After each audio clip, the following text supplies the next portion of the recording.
વિદ્યાર્થી મિત્રો પ્રણામ. હું હસમુખ સર, ધોરણ 9 વિષય વિજ્ઞાન, પ્રકરણ 5 સાજીનો પાયાનો એકમ. હવે મિત્રો આ વિડીયોની અંદર આપણે હવે જોઈશું કોષની છેલ્લી અંગિકા રસધાની, એ ઉપરાંત વનસ્પતિ કોષ, પ્રાણી કોષનો તફાવત અને કેટલાક અગત્યના કારણો.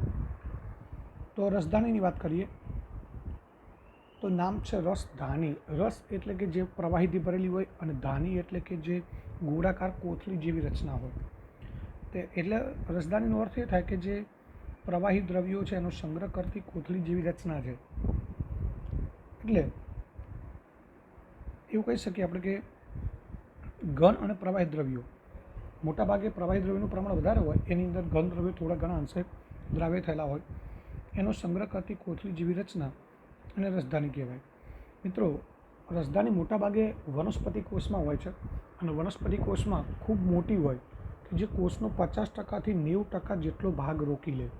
કોષના મધ્યમાં આવેલી હોય, કેન્દ્રસ્થ એટલે મધ્યમાં આવેલી હોય, અને કોષનો 50%થી 90% જેટલો ભાગ રોકી લેતી હોય. પ્રાણી કોષમાં રસધાની હોય તો કદમાં ખૂબ નાની હોય, અને કેટલાક પ્રાણી કોષમાં તો બિલકુલ રસધાની હોતી જ નથી, એટલે કે રસધાનીનો અભાવ હોય છે. હવે વનસ્પતિ કોષની અંદર રસધાનીની વાત કરીએ તો એ વનસ્પતિ કોષમાં રસધાનીઓ કોષીય દ્રવ્યો દ્વારા ભરેલી હોય. એટલે કોષના જે દ્રવ્યો છે એ દ્રવ્યોને કારણે ભરેલી હોય, અને એના કારણે એ કોષને આસુમતા અને બરડતા પૂરી પાડે. આસુમતા એટલે કે રસધાની છે પ્રવાહીથી ભરેલી હોય, જેના લીધે કોષ ફૂલેલો રહે છે. ફૂલેલો અને એ જે ફૂલેલો અને સંતૃપ્ત રહે છે, જેના માટે શબ્દ વપરાય આસુમ, અને બરડતા આપે છે. એટલે કોષનો જે ખાસ વનસ્પતિ કોષનો આકાર જળવાઈ રહે અને એને ગોળાકાર આકાર પ્રાપ્ત થાય, અને એ દ્રવ્યોથી સંતૃપ્ત રહે, એટલા માટે એવું કહી શકાય કે કોષને આસુમતા અને બરડતા આપે છે. વનસ્પતિ કોષમાં અગત્યના ઘણા દ્રવ્યોનો સંગ્રહ રસધાનીમાં થાય છે, જેમાં એમિનો એસિડ, શર્કરા વિવિધ પ્રકારની, વિવિધ કાર્બનિક એસિડ અને પ્રોટીન્સ, આ બધાનો સમાવેશ થાય છે. હવે અમીબા જેવા જે એકોષી સજીવો છે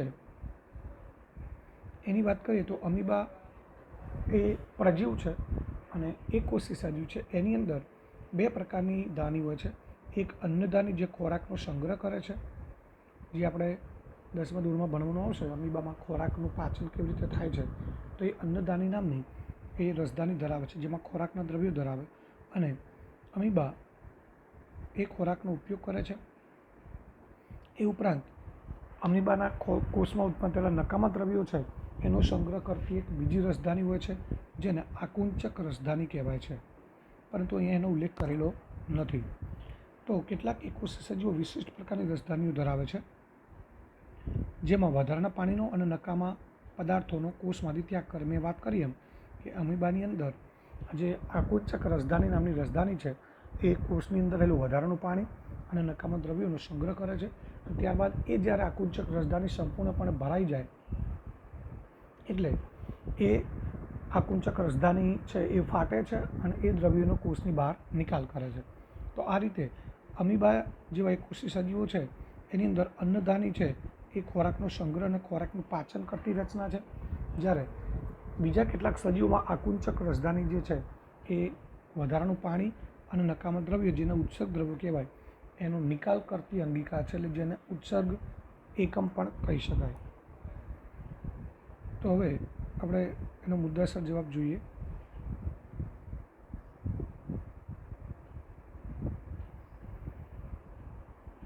હવે રસધાની ઘન કે પ્રવાહી પદાર્થોનો સંગ્રહ કરતી કોથળી જેવી રચનાઓ છે, એ આપણે જોઈ ગયા. વનસ્પતિ કોષમાં રસધાની, તો વનસ્પતિ કોષમાં રસધાની મોટા કદની હોય છે. કેટલાક વનસ્પતિ કોષોમાં રસધાની કોષના કદનો 50%થી 90% જેટલો ભાગ રોકે છે, અને એ મધ્યમાં આવેલી હોય.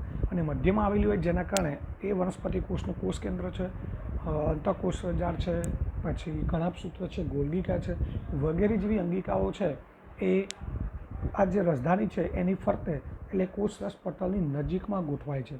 આમ તો મોટાભાગે કોષના મધ્યમાં કોષ કેન્દ્ર આવેલું હોય, પરંતુ જ્યારે કોષના મધ્યમાં, વનસ્પતિ કોષના મધ્યમાં રસધાની આવેલી હોય ત્યારે એ કોષ કેન્દ્ર પણ એ રસધાનીની બાજુમાં એટલે કે કોષરસ પટલની તરફ એ બધી અંગિકાઓ ગોઠવાતી હોય છે. આ રસધાનીઓ કોષીય દ્રવ્યથી ભરેલી હોય છે અને એમાં ખાસ કરીને વનસ્પતિ કોષના જીવનમાં અગત્યના દ્રવ્ય એમાં એમિનો એસિડ, શર્કરાઓ, કાર્બનિક એસિડ્સ અને કેટલાક પ્રોટીનનો સંગ્રહ રસધાનીમાં થાય છે. રસધાની છે વનસ્પતિ કોષને આસુનતા એટલે સંતૃપ્તતા પૂરી પાડે છે, ચોક્કસ આકાર આપે છે અને બરડતા પણ આપે છે. હવે પ્રાણી કોષમાં રસધાનીની વાત કરીએ તો પ્રાણી કોષમાં રસધાની નાના કદની હોય છે અથવા તો અભાવ હોય છે. અમીબા જેવા એક કોષી પ્રાણીમાં ખોરાકનો સંગ્રહ કરતી રસધાની છે એ અન્નધાની તરીકે જોવા મળે છે. એ ઉપરાંત મીઠા જળમાં વસવાટ કરતા એક કોષી પ્રજીવો જેમાં અમીબા છે, પેરામીસિયમ છે, એમાં વિશિષ્ટ પ્રકારની રસધાની જેને મેં હમણાં શબ્દ વાપર્યો છે આકુંચક રસધાની ધરાવે છે અને એ વધારાના પાણી અને કેટલાક નકામા જે દ્રવ્યો છે કોષમાં એ દ્રવ્યોનો કોષમાંથી ત્યાગ કરે છે એટલે કે ઉત્સર્જનનું કાર્ય કરવાનું કામ કરે છે. તો મિત્રો અહીંયા કોષની જે અંગિકાઓ છે એ મોટાભાગની બધી અંગિકાઓ અહીંયા પૂર્ણ થઈ. હવે ત્યારબાદ આપણે જે અત્યાર સુધી જે કંઈ ભણી ગયા એને લગતા બીજા કેટલાક વધારાના અગત્યના પ્રશ્નો છે. એમાં એક છે પ્રશ્ન નંબર 28, વનસ્પતિ કોષ અને પ્રાણી કોષની તુલના કરો અને તેમનો તફાવત લખો. આ પ્રશ્ન પણ ખાસ અગત્યનો 2 ગુણમાં પૂછાતો હોય છે. તો વનસ્પતિ કોષની વાત કરીએ તો વનસ્પતિ કોષમાં હરિતકણ હોય છે, પ્રાણી કોષમાં હરિતકણનો અભાવ હોય. એનું કારણ છે કે વનસ્પતિ કોષમાં હરિતકણ હોય અને હરિતકણમાં ક્લોરોફિલ હોય એટલે ક્લોરોફિલની મદદથી વનસ્પતિ પ્રકાશ સંશ્લેષણની ક્રિયા દ્વારા ખોરાક બનાવે છે. જ્યારે પ્રાણી કોષમાં ખોરાક બનતો નથી એનું કારણ છે હરિતકણનો અભાવ હોય છે. વનસ્પતિ કોષમાં તારા કેન્દ્રનો અભાવ હોય છે અને પ્રાણી કોષમાં તારા કેન્દ્ર હોય છે. મિત્રો તારા કેન્દ્ર આપણે અહીંયા આ પ્રકરણમાં ક્યાંય એની ચર્ચા નથી કરી, પણ તારા કેન્દ્રનું મુખ્ય કામ છે જ્યારે કોષ વિભાજન થાય ત્યારે એ કોષ વિભાજનની ક્રિયામાં તારા કેન્દ્ર છે એ કોષની જે વિષુવૃત્તીય ધ્રુવ પ્રદેશ છે, ઉપરનો છેડો નીચેનો છેડો, ત્યાં આગળ તારા કેન્દ્ર ગોઠવાતા હોય છે. એ રીતે એ ગોઠવાઈ અને પછી એ જે કોષ છે એ કોષ 2 સમાન ભાગમાં વિભાજિત થાય છે. ત્યારબાદ વનસ્પતિ કોષમાં કોષ દિવાલ હોય, પ્રાણી કોષમાં કોષ દિવાલનો અભાવ હોય છે. વનસ્પતિ કોષમાં રસધાની મોટા કદની હોય અને પ્રાણી કોષમાં રસધાની નાના કદની હોય. તો મિત્રો એકદમ સરળ તફાવત છે. 4 મુદ્દા આપણે અંગિકાઓ બધી બરાબર યાદ હોય તો આપણે ચોક્કસપણે કહી શકીએ કે વનસ્પતિમાં કોષમાં કઈ અંગિકા છે અને કઈ અંગિકાનો અભાવ છે. એ જ રીતે પ્રાણી કોષમાં કઈ અંગિકા છે અને કઈ અંગિકાનો અભાવ છે. હવે લાઇસોઝોમ છે એને પાચન કોથળી તેમજ આત્મઘાતી કોથળી કહેવાય.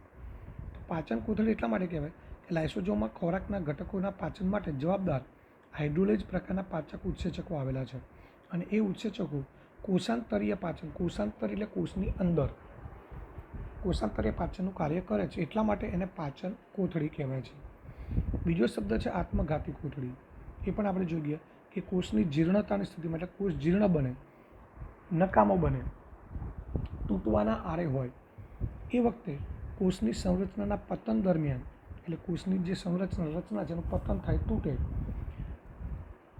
દરમિયાન જ્યારે કોષને નુકસાન પહોંચે, કોષને કોઈ હાનિ પહોંચે, કોઈ નુકસાન પહોંચે અથવા તો કોષની ચયાપચયની ક્રિયાઓ છે એમાં ખલેલ પડે ત્યારે લાઇસોઝોમ છે એ લાઇસોઝોમ છે એનું બહારનું આવરણ તૂટે છે અને એના પાચક ઉત્સેચકો બહાર નીકળી અને કોષની બધી જ અંગિકાઓ છે એ અંગિકાઓને પચાવી અને અંગિકાઓનો અને સંપૂર્ણ કોષનો પણ નાશ કરે છે. અને સંપૂર્ણ કોષનો નાશ થાય એના લીધે એ જે કોષની અંદર રહેલી લાઇસોઝોમ નામની અંગિકા છે એનો પણ નાશ થાય છે. એટલે કે લાઇસોઝોમ છે પોતાનો નાશ પોતે જ કરે છે, એટલા માટે એને આત્મઘાતી કોથળી પણ કહેવાય છે. ત્યારબાદ બીજું કારણ છે કણાભસૂત્રને કોષનું પાવર હાઉસ તરીકે ઓળખવામાં આવે છે અથવા કણાભસૂત્રને કોષનું ઉર્જાઘર કહે છે. તો એ પણ આપણે જોઈ ગયા કે સજીવ કોષમાં જ્યાં ઉર્જા ઉત્પન્ન થાય છે, આપણે જેમ કે વીજળી ઉત્પન્ન જ્યાં થતી હોય છે એને આપણે પાવર હાઉસ અથવા ઉર્જાઘર કહીએ છીએ. તો એવી રીતે જ્યાં ઉર્જા ઉત્પન્ન થાય છે એને આપણે ઉર્જાઘર અથવા પાવર હાઉસ કહીએ છીએ. તો એવી રીતે સજીવ કોષમાં જ્યાં ઉર્જા ઉત્પન્ન થાય તે અંગિકાને પાવર હાઉસ અથવા ઉર્જાઘર કહેવાય. કોઈ પણ કોષ હોય એ કોષની અંદર એની જીવનની વિવિધ રાસાયણિક પ્રવૃત્તિઓ માટે ઉર્જાની જરૂરિયાત હોય છે. કારણ કે કાર્ય કરવા માટે ઉર્જાની જરૂર પડે અને એ ઉર્જા સ્વરૂપે એટીપી છે, એટીપી કણાભ સૂત્રમાં એટીપી એડિનોસાઇન ટ્રાઇફોસ્ફેટ કણાભ સૂત્રમાં થતી પ્રક્રિયાઓ દ્વારા મુક્ત કરવામાં આવે છે. એટલે કણાભ સૂત્રની અંદર કોષીય પ્રક્રિયાઓ માટે જરૂરી એવી ઉર્જા છે એ એટીપી સ્વરૂપે મુક્ત થાય છે અને એનો સંગ્રહ થાય છે. અને એ સંગ્રહિત એટીપી સ્વરૂપે ઉર્જા જે છે એનો કોષની અંદર જ્યારે જરૂર પડે ત્યારે એનો ઉપયોગ કરવામાં આવે છે. આથી કણાભ સૂત્રને કોષના પાવર હાઉસ અથવા ઉર્જાઘર તરીકે ઓળખવામાં આવે છે. ત્યારબાદ છેલ્લો પ્રશ્ન છે, કોષરસ પટલને પસંદગીમાં પ્રવેશશીલ પટલ કહે છે. આપણે શરૂઆતમાં વાત કરેલી. પહેલાં આપણે શબ્દના અર્થ સમજીએ. પસંદગીમાન એટલે પસંદગીનું અને પ્રવેશશીલ પટલ, પટલ એટલે આવરણ અને પ્રવેશશીલ એટલે પ્રવેશવા દેતું. તો કોષરસ પટલને પસંદગીમાન પ્રવેશશીલ પટલ કહેવાય છે. એનું કારણ એ છે કે કોષરસ પટલ એ કોષની સૌથી બહારનું આવરણ છે અને એ કોષની બહારથી અંદર તેમજ અંતરથી બહાર બધા જ પ્રકારના દ્રવ્યને પ્રવેશવા દેતું નથી. અમુક ચોક્કસ પ્રકારના દ્રવ્યો છે એ જ કોષરસ પટલ દ્વારા કોષની બહારથી અંદર કે અંદરથી બહાર પ્રસરણ પામી શકે છે, એટલે કે એમની આપ-લે થઈ શકે છે. કોષરસ પટલ કોષને તેના બાહ્ય પર્યાવરણથી અલગ કરતું સૌથી બહારનું આવરણ છે. કોષરસ પટલ, પટલ એટલે આવરણ, અને કોષની સૌથી બહારનું, કોષને બાહ્ય પર્યાવરણથી અલગ કરતું આવરણ છે. તે કેટલાક દ્રવ્યને કોષમાં પ્રવેશ આપવાની તેમજ કોષમાંથી બહાર નીકળવાની મંજૂરી આપે છે. એટલે અમુક ચોક્કસ દ્રવ્યો છે એને જ કોષમાં પ્રવેશ આપવાની તેમજ કોષમાંથી બહાર નીકળવાની મંજૂરી આપે છે. બધા જ દ્રવ્યો છે એને કોષમાં પ્રવેશવાની કે કોષથી બહાર નીકળવાની મંજૂરી આપતું નથી. અમુક ચોક્કસ પસંદગીના જે દ્રવ્યો છે એને જ પ્રવેશવાની કે બહાર નીકળવાની મંજૂરી આપે છે.